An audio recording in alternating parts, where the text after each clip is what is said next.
So that's 48 hours before Charlie Kirk's assassination. He was saying, I'm not, his Jewish donors were playing into all the anti-Semitic tropes that he could think, stereotypes he could think of, and he could no longer support Israel. 24 hours before, he said he was afraid they were going to kill him. And this is after he said that was after he said all this. And Jewish donors, they have a lot of explaining to do, a lot of decoupling to do, because Jewish donors have been the number one funding mechanism of radical, open border, neoliberal, quasi-Marxist policies. Let's hear that again. Because Jewish donors have been the number one funding mechanism of radical, open border, neoliberal, quasi-Marxist policies. Now let's do our duty as American citizens and look into that and see if that's the truth. The highest concentration of illegal immigrants in the United States come from Venezuela. The reasons that we hate Venezuela are many and sordid.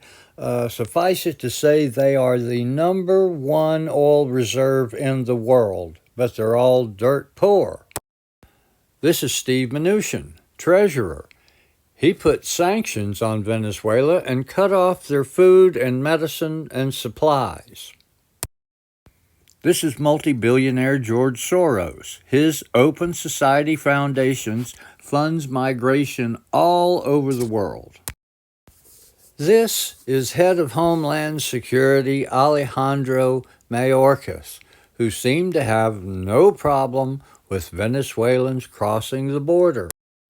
Could we get any help from the highest law enforcement official in the land, Merrick Garland? If not him, then maybe we could get the State Department involved to get these borders shut down. So tell me, what do all these men have in common? What's the one thing they all have in common? Cultural institutions and nonprofits. This is a beast created by secular Jews. These are all secular Jews, dual national Israeli Jews, Zionist Jews. So Charlie's right. They've let in 30 million illegals. I don't care if you hate me. Whoa. And he's calling out his Jewish donors.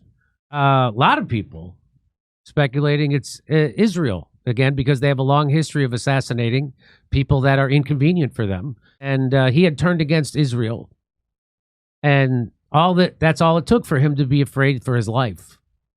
24 hours before he was assassinated, he said, I think they're going to assassinate me. A lot of people speculating it's Israel, again, because they have a long history of assassinating people that are inconvenient for them. Israel has been killing Americans since Israel was Israel. This is 1949, and James Forstall, our very first Secretary of Defense, was arguing with Truman, who was picking on Arab countries for no apparent reason. And he finally said, I fail to see why we should put the national security of Israel ahead of our own.